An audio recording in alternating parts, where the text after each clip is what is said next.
What's going on, everyone? It's Mohammed, the host of Aware Alpha, and welcome to another episode. This will be episode 89, 88. I'm not sure exactly which one. I just want to say I'm super grateful for everyone listening to the podcast. Last couple of weeks, I've been getting a lot of good feedback from listeners that are suggesting the podcast to their own friends because they're learning so much about the information that we're sharing on the podcast. And I'm super grateful as well for all the amazing guests that I've brought onto the show. And today we have another awesome guest. And most of you guys that listen to the podcast are very well aware on how I bring these guests onto the podcast, where they, reach out to them, and just when I feel called to someone and I feel like they have some information that I would like to be shared with me and the audience, I reach out to them and bring them onto the show. Today we have a special guest. Her name is Kelsey. She does a lot of interesting things from what I have seen on her Instagram, from sharing topics and things on masculine and feminine energy to just becoming a fully sovereign being in this day and age, and so much information that she shares. And I'm excited to dive deep today on this episode with her and just expand everybody's awareness. So with that being said, Kelsey, welcome to the show. Thank you so much, Mohammed. I'm excited. I'm excited to be here. I love the name Aware Alpha, and I love your shirt. My branded clothes are coming today, actually, so I'm very excited about that. So yeah, it's awesome. That's amazing, and thank you so much for the compliment. Well, question that comes to my mind is, what do you feel like the world needs more of right now? We need more femininity, real femininity, more masculinity, for sure. For sure. Okay. That question, that was like I had just one question there in my head, and you like made a couple of things in my head happen there. So what do you mean by more femininity? Yeah. So, and for those who don't know me, I'm pretty outspoken, on a lot of things, but we've got a bunch of women who have been conditioned to be masculine, right? Hyper independent businesswomen, all the things. And I get it. Like, I'm also a businesswoman, right? I run a company, but you've got these hyper independent. I don't need a man. I don't need anybody. I'm boss, bitch, whatever. Yeah. You can swear too, by the way. We're all good. They're like boss bitch, but then they're also like bitch, right? If we're being super honest. Yeah. And got a bunch of men who have been conditioned in a multitude of ways to be effeminate, right? So we've got this, like, yes, men need to be in touch with their feelings, but now we've got, Harry Styles in a ball gown. We almost every celebrity who's a somebody who has just at one point. We have Black celebrities, like especially Black men, they've like really targeted them, like Dave Chappelle and multiple men. They forced them to dress as women on their shows. Dave Chappelle refused, they canceled him. And we had this massive cognitive dissonance where they're like, we've got men dressing like women, being effeminate, sharing their feelings, being all vulnerable. And then you've got a ball busting women and we're out of balance, like completely. Okay, and it's interesting. I'm glad that you share that. And that's definitely not the proper way to be a man and to be a woman, right? But there is, like, because someone will listen to this podcast, if it's a man, they might be like, well, I thought it's okay to express my emotions. I thought it's okay to be in touch with my emotions and all those things. So what we just shared is toxic masculinity and toxic femininity. And of course, the system is installing that into us and just pretty much messing the whole things up, right? So now, what are your thoughts on what is toxic, not toxic, but like healthy masculinity, right? Because I believe that it's okay for a man to express his emotions, but then there is a place and there's a time for that, like you need to have your brothers and you need to go and like have those things happen, but not to the point like you got to wear dresses and freaking cry and like not do anything about these things, right? Like you have to be an achiever, a protector, and a provider as a masculine, and as a feminine, you got to be able to get into your feelings and all intuition and feel and manifest and bring all those things together, right?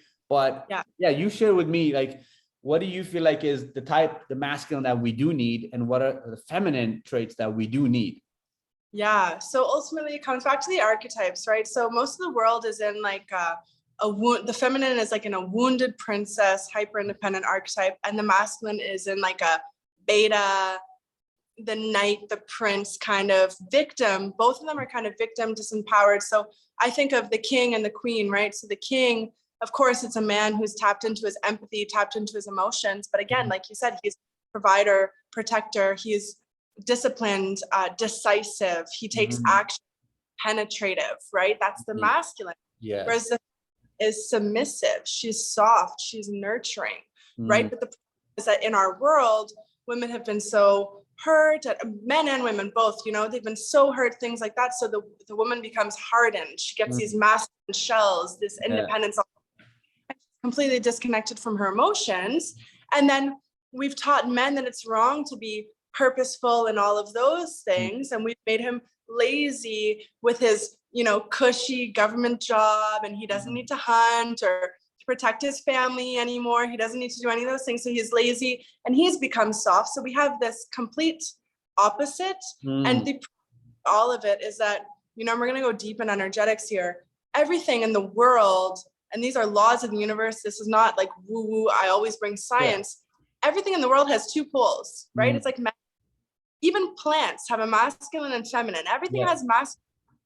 But the problem is that men are, it's not even that they're being feminine or beta or whatever. It's that their feminine is not even really feminine, because it's like this weak feminine. And then their masculine is not even masculine. And then when you go to the women's side, it's not that they're even masculine. It's that their masculine is, again, this beta, passive, not really doing the things, which is why the feminine doesn't trust her own masculine inside. So now she's also operating her masculine. So both parties are completely out of balance, which causes like dis-ease. And what are we seeing? Hormonal issues, estrogen on the rise with women, weight issues, same thing with men, right? So again, we're looking for a man who can tap into his feminine energy. Okay, he can feel, you know, he can like look at his kingdom and recognize, okay, the people are starving and I have love for them. But he's also he's taking the action, he's living on the edge, he's doing the things afraid, right? He's purposeful. And then same thing with a woman, she can take care of herself, right? She's not this wounded victim princess who needs her man to come and rescue her, right? Like every Disney teaches us. No, she's on stuff, she takes care of herself. She's a woman that I want to have by his side, right? But she lets him take the lead. Like he's in the king. Okay. And I love everything you're saying. One of the thoughts that I have is like, you're a CEO, you know, you run your own company, and a lot of times women feel like they have to be in the masculine to be able to running a company, operating, delegating, making decisions, all that stuff, right? And I know that there's a whole new age of, you know, coaches and aware woke women that are coming into the space where they are embodying being in their feminine and also making, you know, multiple 6 figures, 7 figures, and making that happen. So what are your thoughts on that, as you are someone who has built a company? And like, do you feel like when you're building the company, like you have to be in your masculine, or are you operating fully out of your feminine, making all this stuff happen? Yeah, so that's such a good question. And it's interesting because you really have to know how to switch, which like in certain communities, people know exactly what that is. But I teach my girls, it's not about being a neutral masculine and neutral feminine. It's about being internally your king. You are like fully embodied in this divine masculine, and then you also switch fully into this divine feminine. My girls who try and build their business from their feminine, this is what it looks like. Oh, well, today I don't really feel like reaching out to people, so I'm not going to do it, and I'm just going to flow. And then, oh, things aren't working, so I'm just going to pivot this. And no, it doesn't work, right? All my girls that are too in their feminine, they don't build anything, which is why our company actually takes on women that are very, very feminine, who don't want to play the role of CEO, and our company plays the role of CEO for them. We're like their dad. That's what we do for them.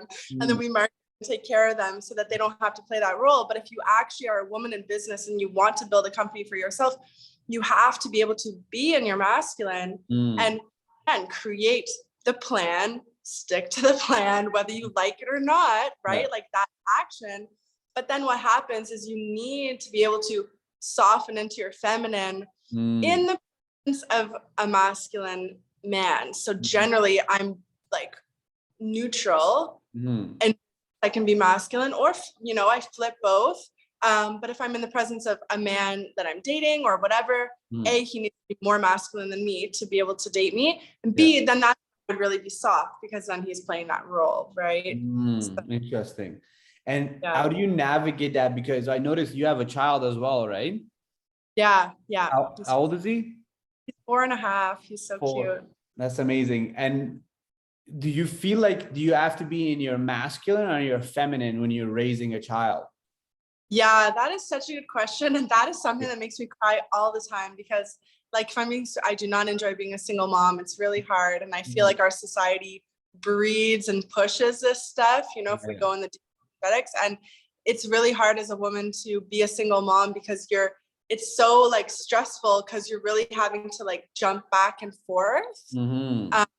And that's when you see like demon mama who's like stressed out and angry. That's what my friends and I call her. She's just like, oh, you know, and it's like, yeah, because it's like the feminine is just so under stress because you've got this like toddler who's like throwing stuff at you and doesn't listen. And there's like Yeah. no big masculine presence, just be like, hey, you know? Yeah. So it's definitely hard. Yeah, it's tough. Oh, that's amazing. So I'm just curious, like, how old are you? I'm 30. 30. Okay. So 30, tell us a little about your story. Like, how did you, get to where you are? I know, starting the company, doing the things that you're doing. And I know before we started to record, you mentioned that you moved from Canada to Mexico and all those things. But yeah, just give us a little story on the last 15 years. Like, how did you become somebody who is teaching the information that you're sharing these days? Yeah, for sure. And like, so I've always been kind of that weird kid. Like, I always knew things. I was like kind of preaching, like, the government hates you in high school and stuff like that. I didn't have a lot of friends, obviously. Yeah. And I was always kind of like that nerdy girl, which is funny because I don't generally look like it. But so I was always into all of these things. I was always super driven, disciplined. You know, my mom had me in cadets, and I was like, I had to be the best, you know? So I won top cadet years in a row. And then I had no idea I wanted to be like a model, a celebrity, like just like something like that. And obviously my parents were like, that's not a real job, even though I had these coming after me and things like that. So I ended up starting to go to school as a respiratory therapist, and then my mom died. And I was 17, yeah. And so I took a few years off. I worked in the hospital. I had a great job, and I was team leader in the hospital. I was working like night shifts. I was doing a really great, again, I was making good money. I was like 18, 19, you're making 25 bucks an hour. You're working in the hospital. And I went back to school and I became a respiratory therapist. And this was my dream career, you know? So I've had like hundreds of people in my hands dying, bringing them back to life. I've had babies like this big. You can see their heart come mom straight into my hands, mom crying, dad crying, me making sure that they're breathing again. And this was six-figure career, you know, and I got married and I had the baby and I got the job that I always wanted. And I'm miserable. And I basically, when my son was 6 weeks old, I was going crazy. You know, I had postpartum depression, and I've always been a go-getter. And I remember my ex-husband, at the time we were married, but he came home from, I don't know, seeing his friends or going to the gym or whatever. And I was just like so angry with him. And I was like, your life hasn't changed. And he's like, I know. And he's like, what do you need? And I'm like, I need to like build a business, and I need to count my macros, and I need to get ripped again, and I need to do something now. So he's like, all right, do it. So I started studying to be a personal trainer because I'd been in the bodybuilding world since I was 17. It's actually like, that's what helped me cope with my mom's death, was just weightlifting. And so I started building an Instagram account. My baby was 6 weeks old. I've got him like in my arms. I'm posting every single day. My account grew like up to 9,000 followers. I started a podcast and I just started going. And somewhere in there ended up like, we realized that we were just not meant to be, got my divorce, and just went super hard on my business. And ultimately, just make it long story short, the big thing that happened was I hit six figures. I was invited to speak in LA in front of 100 people. It was like my dream, you know, I always wanted to be a celebrity, and people are taking photos of me, and I'm driving in a Ferrari, and it's like, I'm going to mansion parties with all these cool people. And it's like everything that I ever wanted. And I get home to LA and I drop it completely. I completely self-sabotaged. So it made me go understand the unconscious mind and success and why people do this.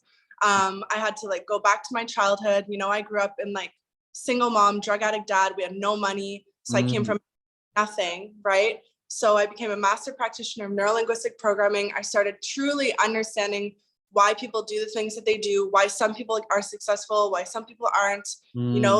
Like Eminem, who's in his lyrics, he says like, you never get used to winning when you come from, and kept building my business, designed my own life coaching certifications, my own technique, opened up my school, and now here we are. Now I run this company, and it's awesome.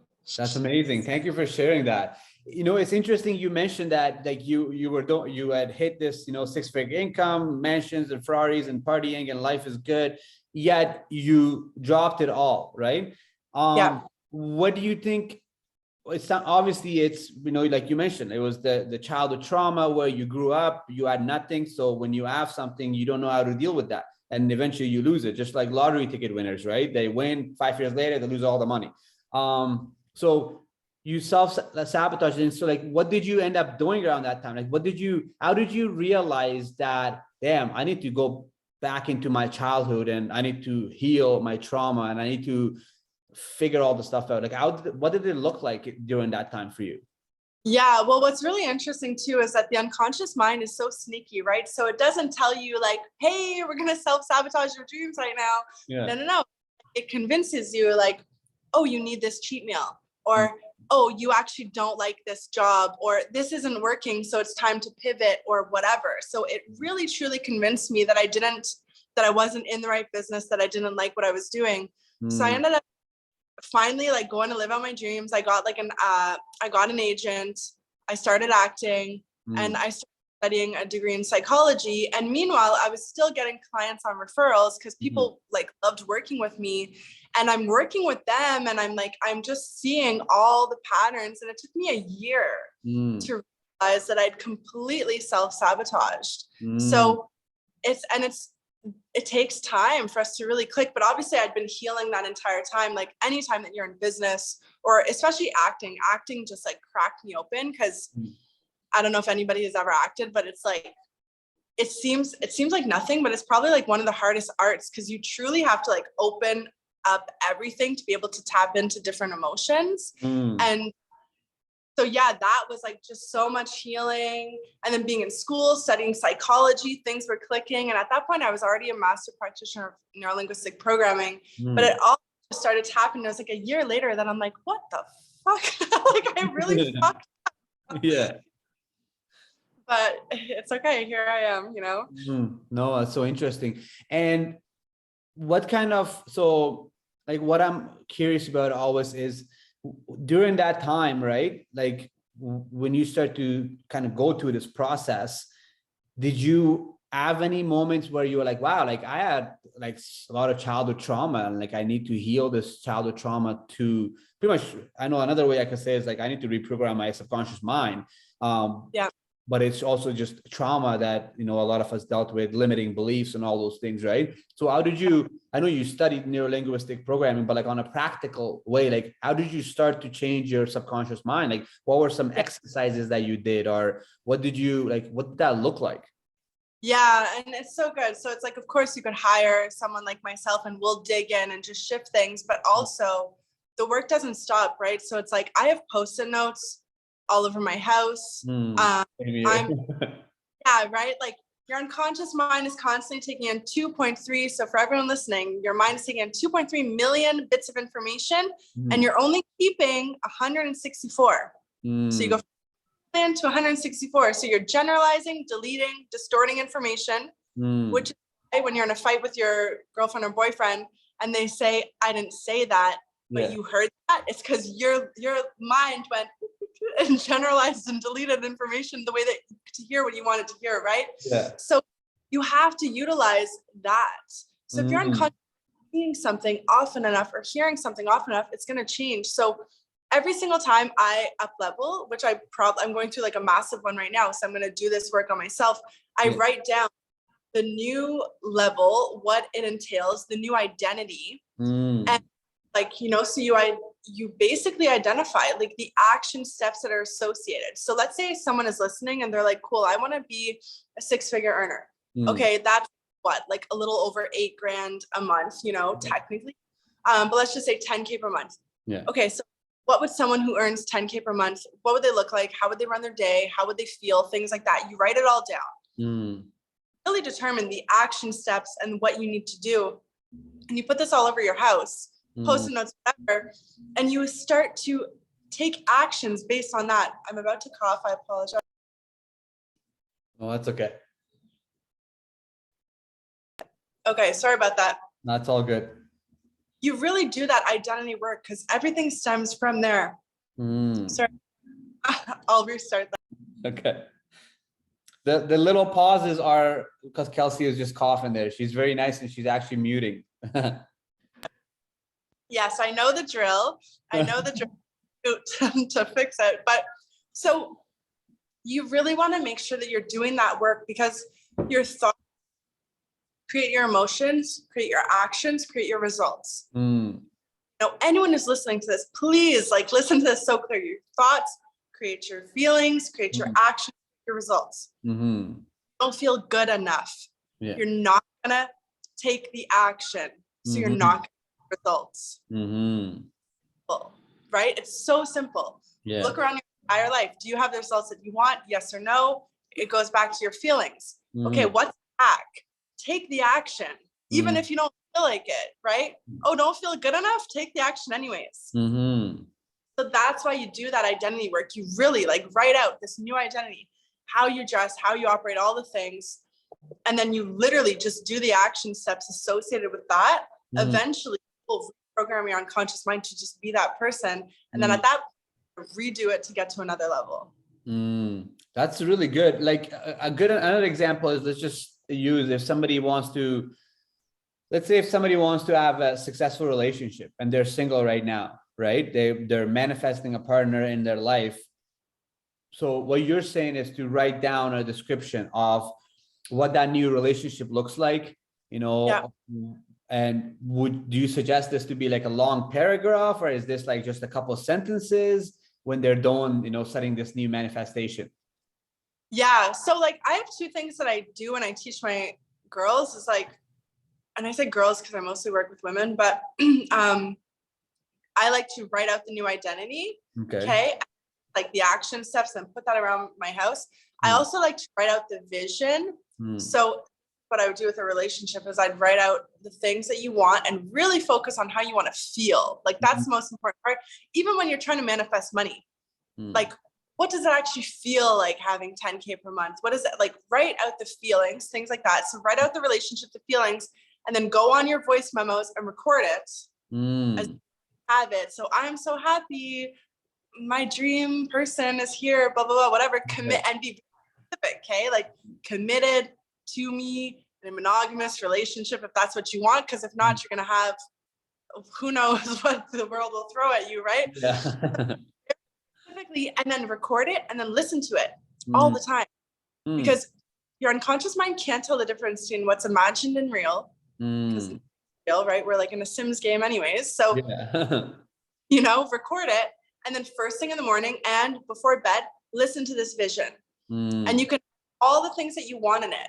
And the reason why you want to do first thing in the morning and at night is because your mind is in theta brainwaves. So it's easily programmable. So it's the same brainwaves as like deep hypnosis. And let me tell you that everything that's been on my vivid vision has happened. Like I've had like people in my vision, like I'm going to work with this person. And I've had people like big people like Lori Harder, all these people, Kayla Craft, things like that. Kayla Craft like DM'd me personally. She wanted me on her team. Lori Harder, I was in San Diego alone in a hallway with her and her husband having a conversation with her. It's like, it all came to life. So like write down the vision, listen to it all the time. It'll happen. Interesting. So now I'm curious, like there's, you know, we have our goals where it's like, let's say 6 months from now, a year from now, I want to be where it is. And then, actually, for example, like I'll just make it personal. So Aware Alpha is like also a clothing line, right? There's like different aspects to the brand. My intentions are that, not intentions, like I'm actually doing the steps for it. We're in our second year, that a private firm pays $1 billion for Aware Alpha by the time I'm 40. I'm 32 right now, right? So, but that's like the long-term vision, right? But right now, like this year, we're looking to do $1 million in revenue, and then it's just continue to grow, hire people, all the stuff like that. So like, what would you suggest that I would do here? Would I be setting that new, like when I'm 40 or whatever, like private firm pays $1 billion for Aware Alpha, and then focus on how that feels, and then start to write those feelings and all those things? Or do you think that's too far out? No, so like, and I do the exact same thing because I have similar big visions, right? So I have two. I always have two going. So I have like one voice memo that's like the really big vision, and I'll listen to that. And then I always have a smaller vision, which is probably like 1 or 2 months away, right? And I think it's important to have that, right? Like we're talking about that masculine, decisive energy. So it's like you know where you're going, right? So have that vision, and then we're going backwards. Now, not everyone agrees with this method, but I think that it's the most like logical thing. So yeah, I would have to have smaller steps. Your Q3 or Q4 goals, and you're listening to that and you stick to it, and then have the vision too, because again, you may have this in your mind that it's going to be by the time you're 40. For all you know, it's going to be when you're 36 or 35, right? I would say don't even have the age or when it is. Just say like as you have it now, just like our company does this billion, all these things. Just allow it to happen whenever it's meant to. Yes. And something I just took a lot away from this is that focus on the feelings. Even though I do focus on the feelings when I, visualize and I sit and like how this feels and how, people praising me, parents telling me how good I did. But I never actually did as much focus on the feelings. And like, I'm excited to kind of just because this weekend I have like this time for myself where I'm just replanning and doing a bunch of stuff. So like, I'm going to probably focus on that, like focus on a couple of things on the feelings, because like I could say, like someone could say I want 20K a month, and then you start to focus on the feelings, and then you realize that shit, 20K months, they'll be like, it would cause this work, cause these lots of calls and lots of this. And then you're like, damn, I actually don't like the way that feels. Right. So I think it helps you become more clear on what is it that you really are desiring and on what you think you're desiring. Right. It's also like the only way to manifest, right? So like, your feelings are so powerful. Everything stems from the feeling, right? So again, your thoughts create the feelings. So Dr. Joe Dispenza, Neville Goddard, Bob Proctor, all of these teachers who understand reality creation, you have to feel it as though it's already real. That's how you trick your unconscious mind, and that's how you pull it to you. And I keep getting this thing in my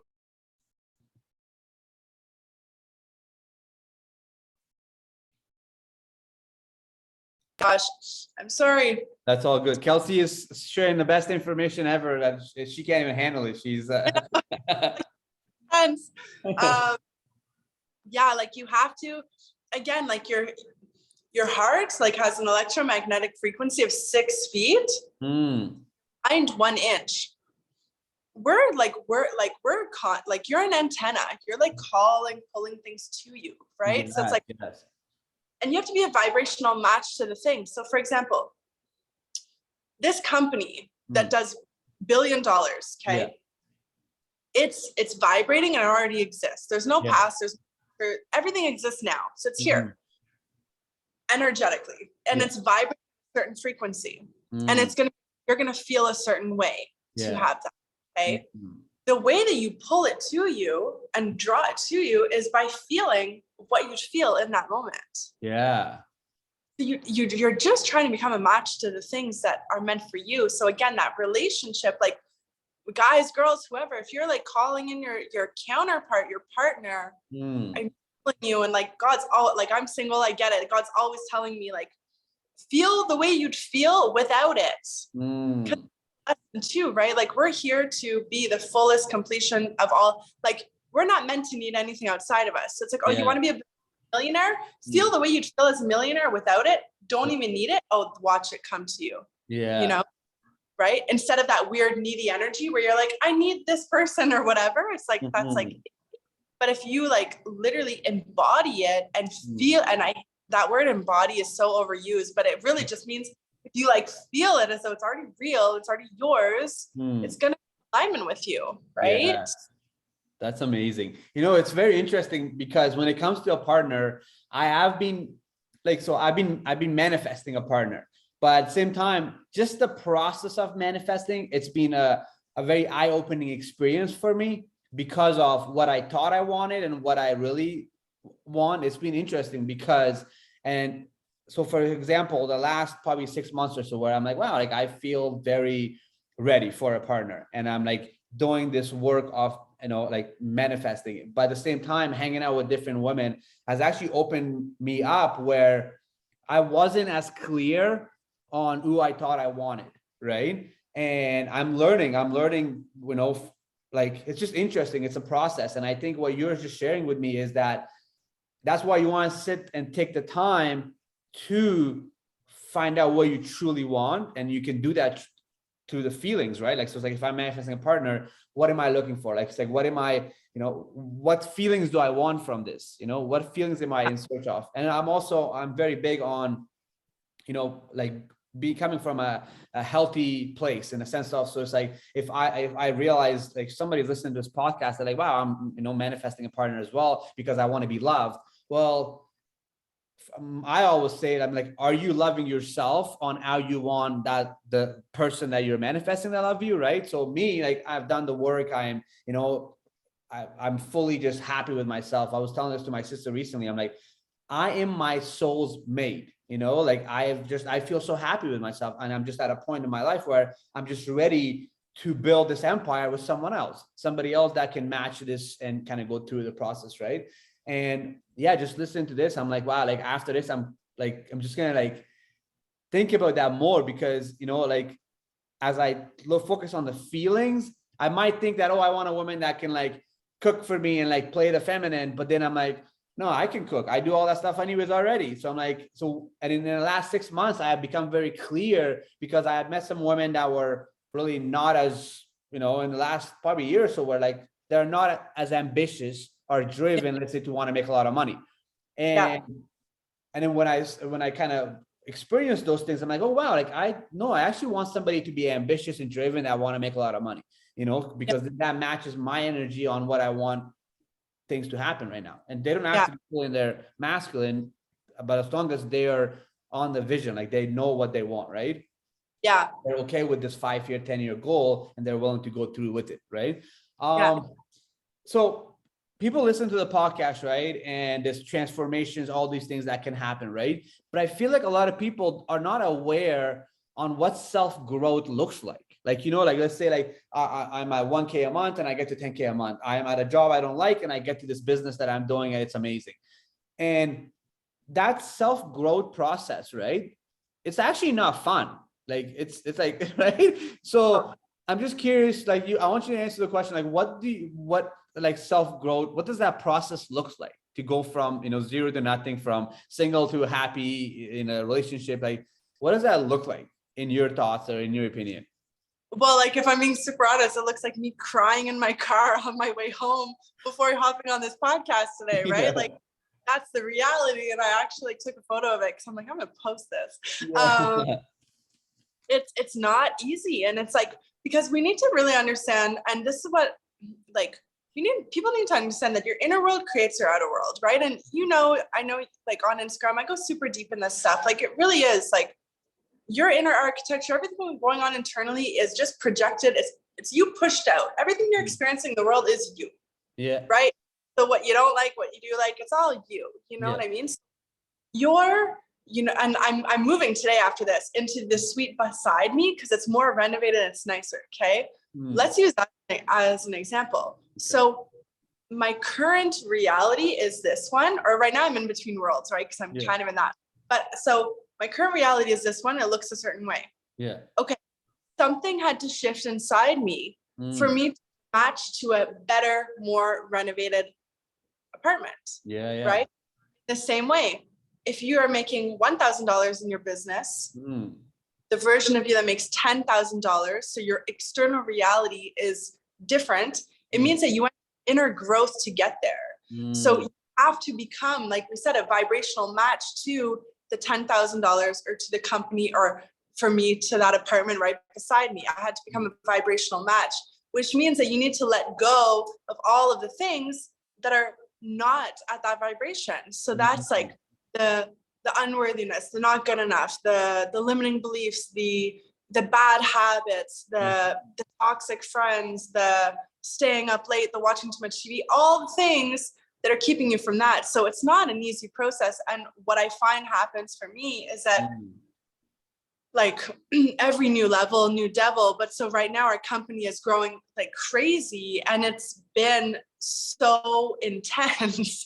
And it's because, and I like the word God, but God, universe, whatever you want, is making me see all of the things that are standing in the way of what God is trying to make happen. So it's not pretty, because you're coming face to face with your shit. You're coming face to face with your bad habits, with where you're out of alignment, where you're out of integrity, where you're not showing up, where you're wasting time, where your sales sucks, where your marketing needs to get better, where, you know, you're coming face to face with everything that is ultimately not up to par. And I want to be very careful with the words that I use, but it's just not a match for the thing that you want. So yeah, it's not pretty. And this is why most people don't do these things, right?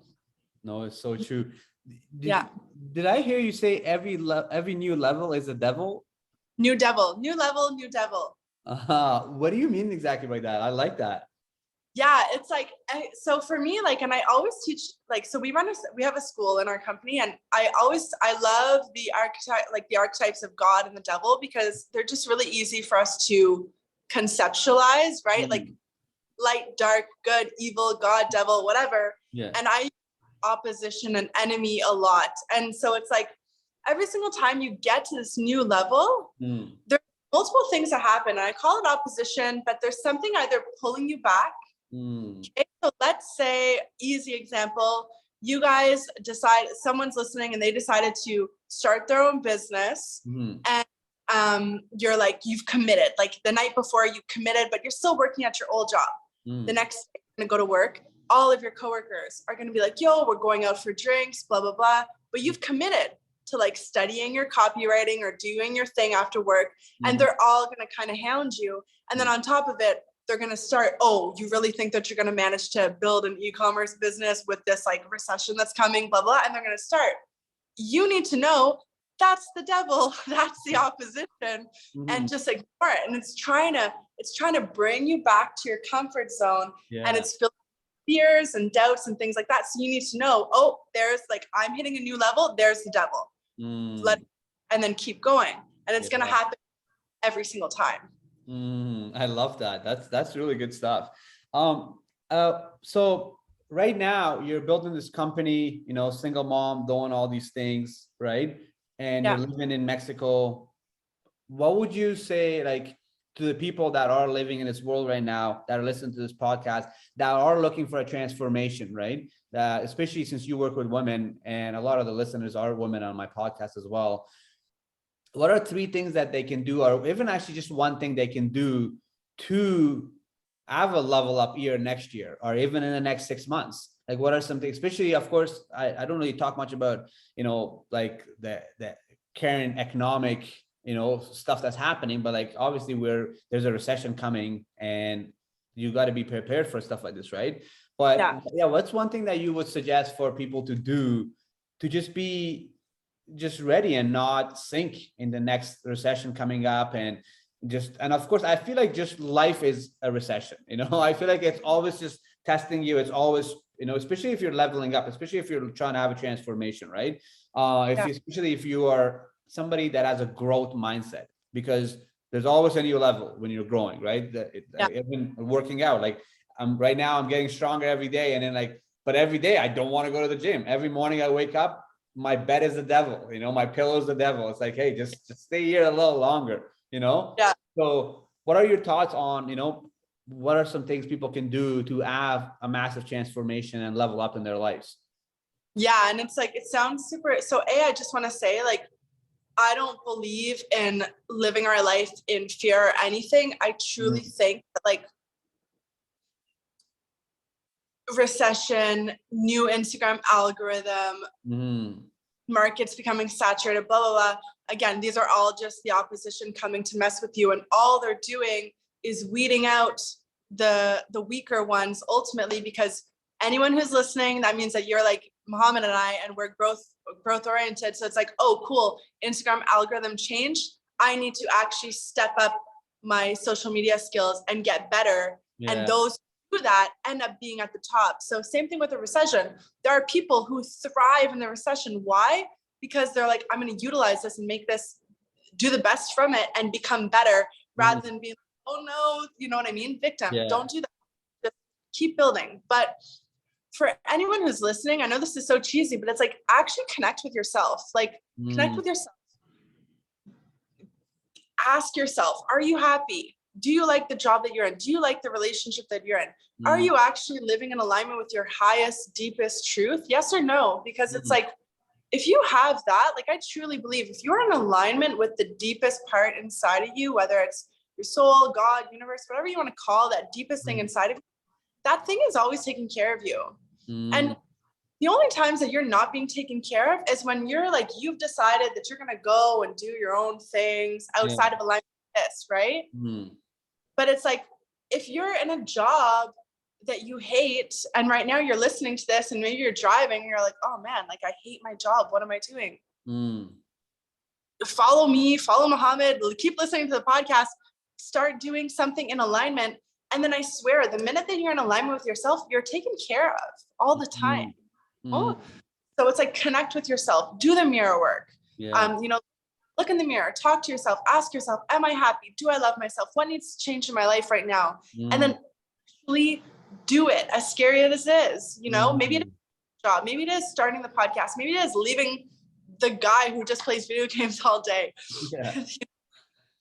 Probably is that. So do the thing. I just thought of a saying my mentor used to say. It's like, if you go to a girl's house and she doesn't have a book stand, just leave. So I feel like it's the same thing. Girls, if you're listening, if you go to his house and there's no book stand and there's a PS5, just leave. Especially if you are like over 28, just go. Yeah. That's amazing. So just connect with yourself and live true to yourself, and you will be taken care of, I love that. You mentioned mirror talk, right? And this kind of going to go into, I want to have a couple of, a little bit, like, talk about this, because you did neuro-linguistic programming, right? Just first of all, just say a little about that. Like, what is that, in your thoughts? And just because I've never done it, but it's interesting. A lot of people that meet me, close friends, that they're like, you have done neuro-linguistic programming, the way you talk, the way you do things, the way you communicate and all that. So I've always been looked at as someone who does it or has done the certifications, but I've never actually gone through the program and stuff like that. But I'm curious. I'm curious to hear your thoughts on it. And then we're going to I'll have a couple questions about that. Well, you probably studied or were like mentored by people who do know it, because it is language. Like, for example, it's like, I'm not going to say on my, if I'm selling something, I'm not going to say, if you sign up, and when you sign up, this is what's going to happen, right?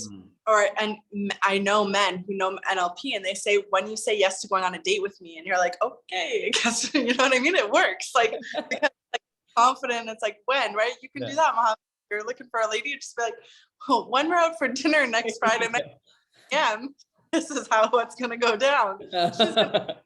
I'm there.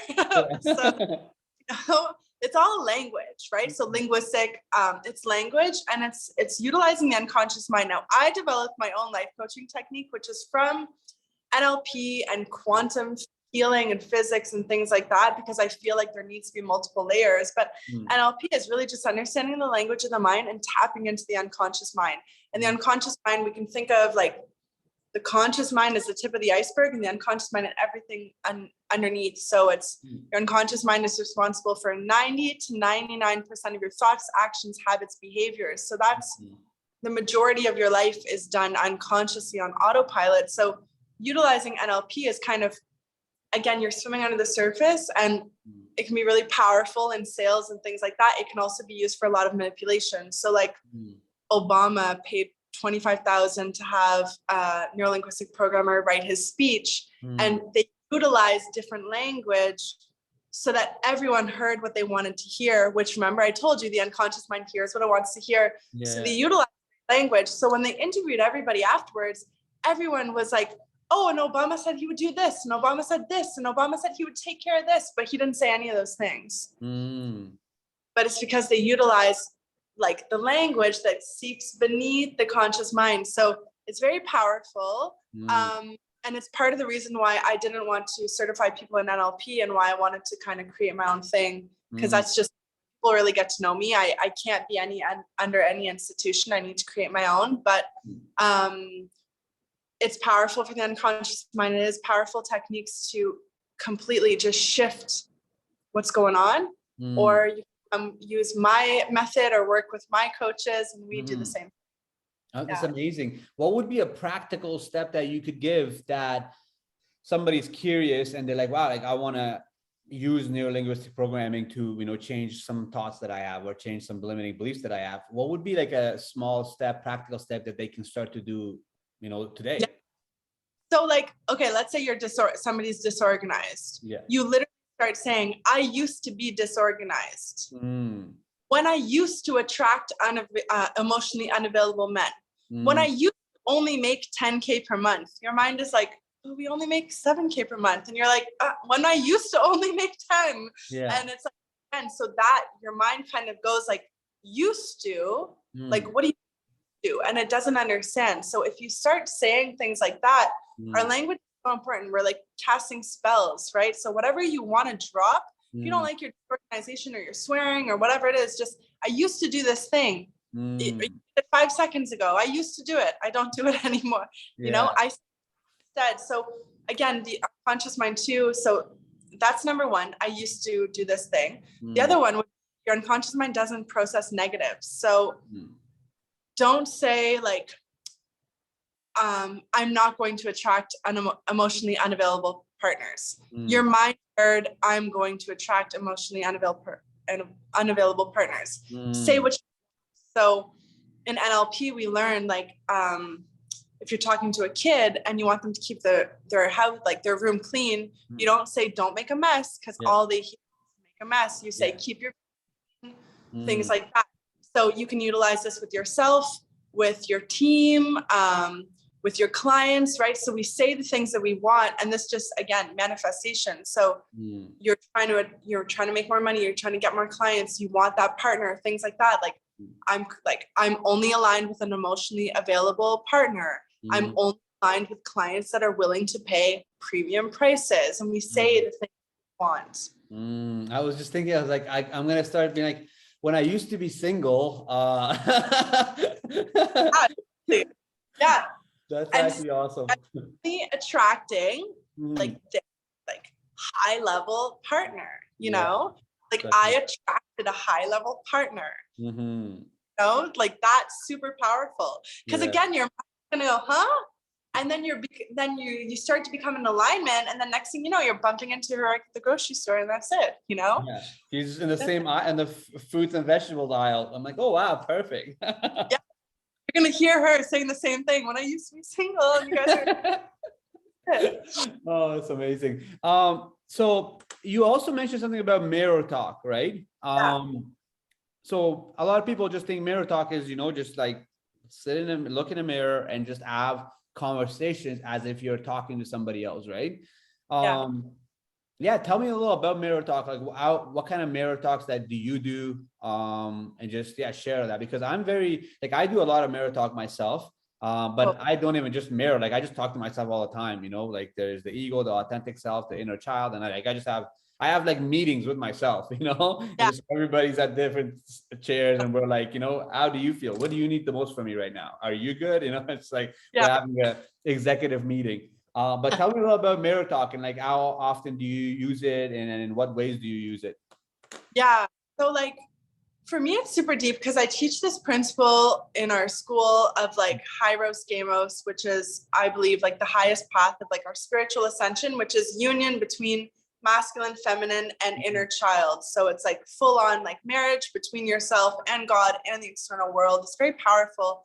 So when you're looking, and when you have this really deep understanding that I teach of the world, you understand that, again, everything is a reflection of you. So you're seeing yourself out in the world. So you and I were in alignment. So I'm reflecting parts of you, you're reflecting parts of me, either that have been embodied or not yet embodied, or if somebody triggers you, they're reflecting parts of you that you don't like about yourself. So it's all you, right?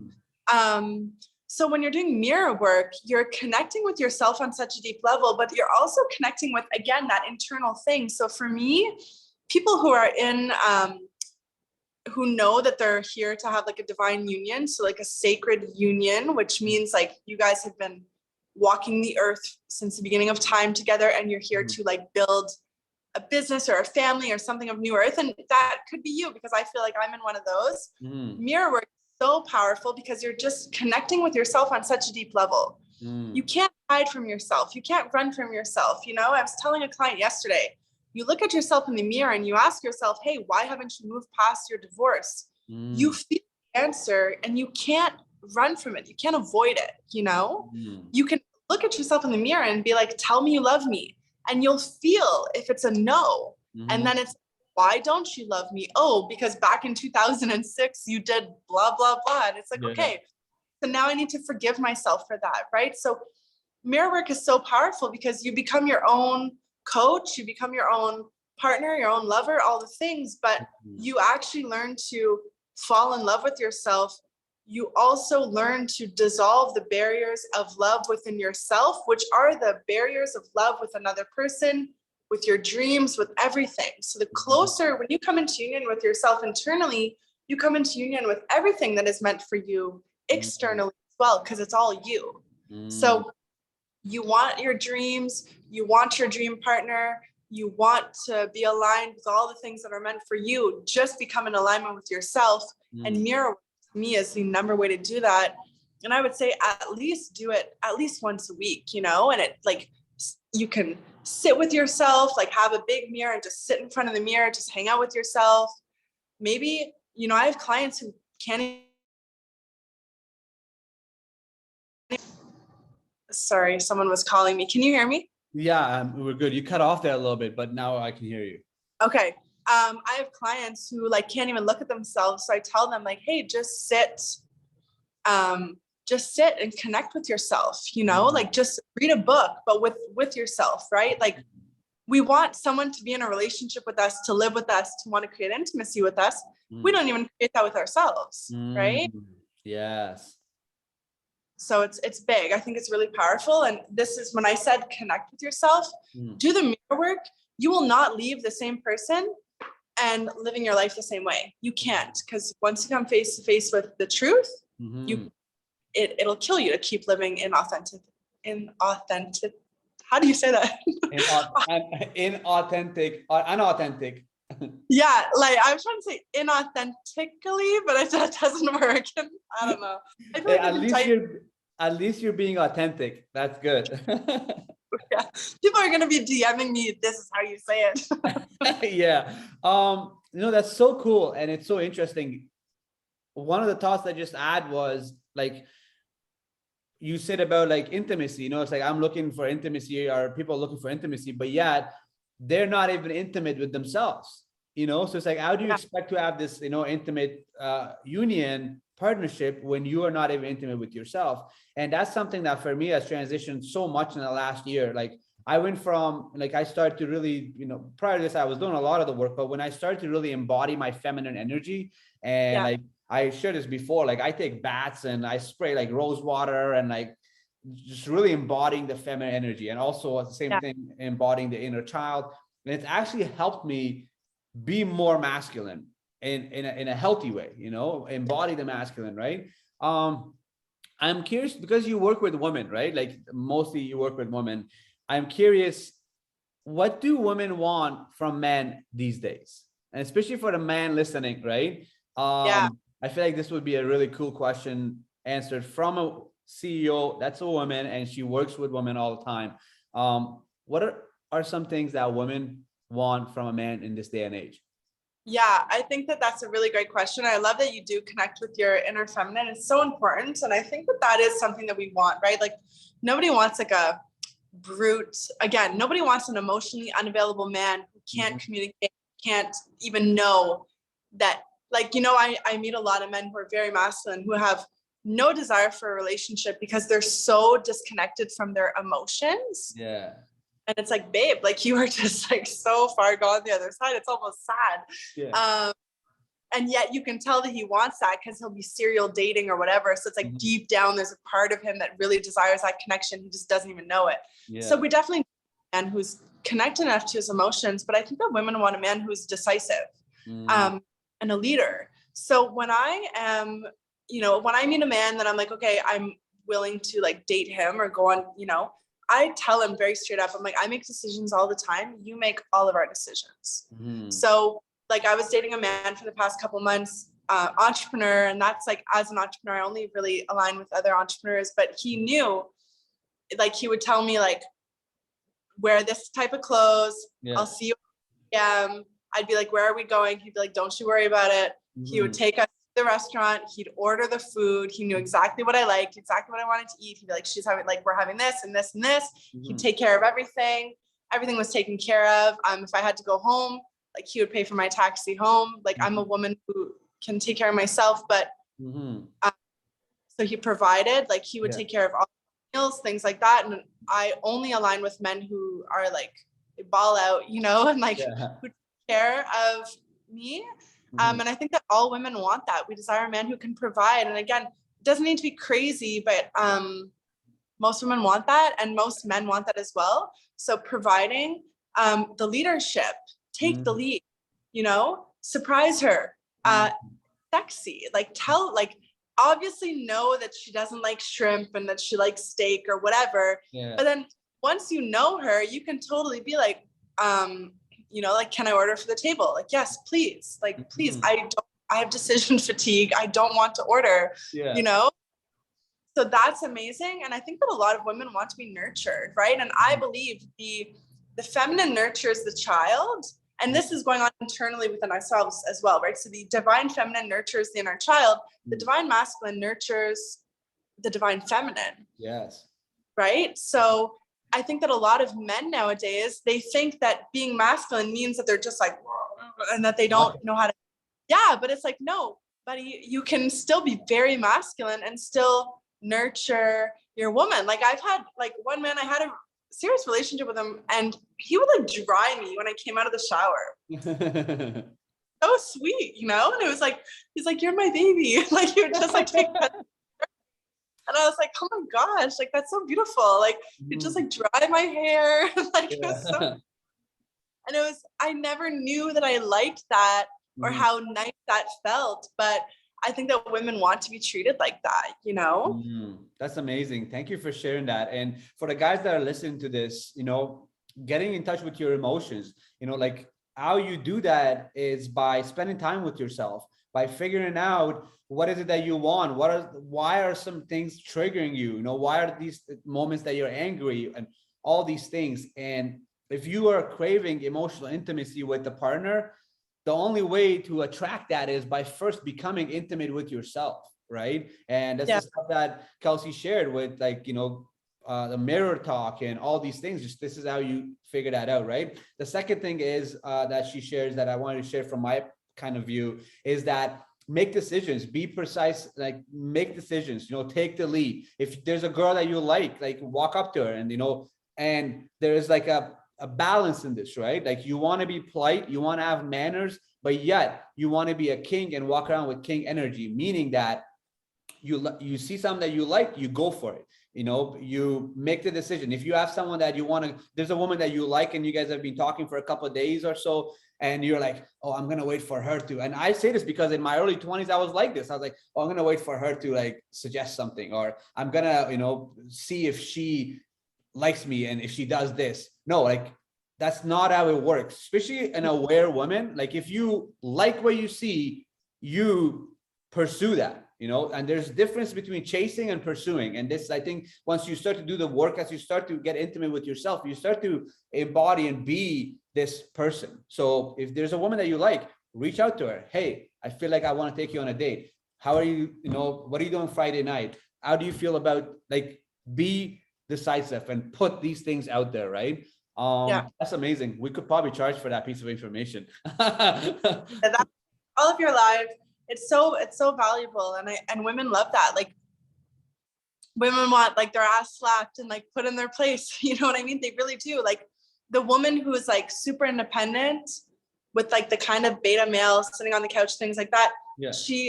That woman, if she does have an affair, she's having an affair with the man who's like kind of a little bit more like boom, boom, king energy. Yeah. In the way that if he's having an affair, he's having an affair with a woman who's much softer.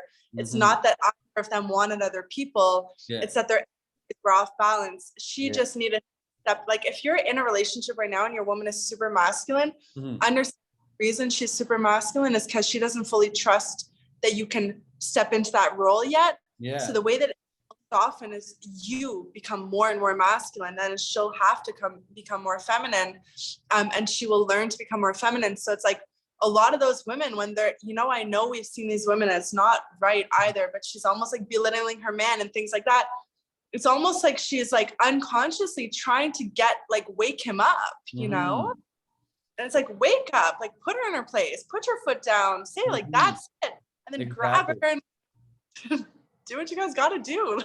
Yeah. And I just want to add to this, because like men do want our women to surround her. And let's say if you're a man listening to this and you're like, wow, like I would love to like my woman enjoy when I slap her ass, when I, just pretty much like be more masculine. And some of the small steps that I will share on a practical level is that if you are feeling this in your relationship right now, where she's more masculine, she's leading, she's more like, and she's probably not happy doing this either. So how you can start on a practical level, start to do this is by, if you guys live together, take out the garbage, plan a date for next week and say, hey babe, I'm taking you out. Can you wear this dress and make sure you're ready for this time?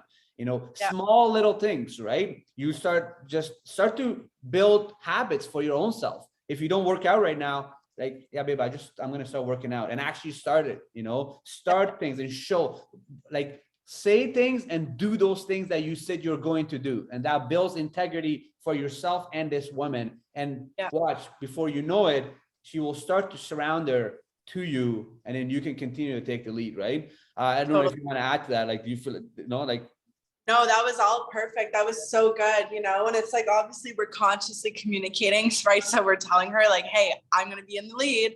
This is what place, so that you can surrender and soften and feel good and safe and happy, because no woman wants to be in that role. Even though she may act like she does, trust me, deep down, that little girl inside of her is crying and begging for someone to just step up and be the father, lover, brother, all the things that she never had, Yeah, she wants to step out of the shower and you're ready with a towel and you're ready to dry her. I am going to do that, just so you know, like that is, I used to be single, but like that is definitely happening, because from my experience, women that I have been with, oh yeah, there's no way they wouldn't enjoy that. Like it would be funny too. Like we would just be like, like I'll probably cradle her after, like my baby, right? So no, I actually, that's a good one. Like I'm taking that to the thoughts here. Kelsey, it's been amazing. I've loved this conversation from the start. You shared a lot of good information as well. I'm sure the listeners are going to love it. It's 11:11 here too. The timing is perfect. Before we finish off this podcast, please let everybody know where they can find you. I will enter your details in the section for the podcast so they can find you, they can connect with you, they can follow you. And if they have any questions, they can give you a quick message. Beautiful. Yeah, please DM me. I'm always hanging out on Instagram. So my Instagram is it's Kelsey Sophia, Yeah. and we have the newfeminine.co. So those are the places that you can find us. It's not always me on the New Feminine page. I have a team member who runs that. But yeah, message me on it's Kelsey Sophia. Please, share this, tag us. This was such a great conversation. Thank you so much, Mohammed.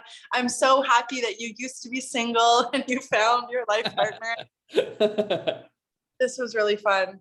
Awesome. I'm glad that you enjoyed it as well. And thank you so much. And as we finish off the podcast, I would like to set some intentions for the listeners. And, my intentions are for you to fully start living, this life. We only get one chance at it. So if you're not happy with your job, you're not happy with your relationship, if you have doubts even about the job, the relationship, your income, just, cut the cords and go for what is it that your heart truly desires. My intentions are for you to truly actually get in touch with your body and your heart, because there's so much wisdom and awareness and understanding that can come when we cut the distractions of the mind and just get into the body. And lastly, my intentions are for you to, discover the power of gratitude and feeling good all the time. There is so much magic that can happen in your life when you start to feel good internally. Just feel good. Everything is no problem. Okay. There's the symbol in the Chinese for crisis and opportunity are the same symbol, which means that whenever there's crisis, there's opportunity. So my intentions are for you to truly, truly discover your powers and implement and practice a lot of these things that we shared even on the podcast. And lastly, until next time, stay an aware alpha.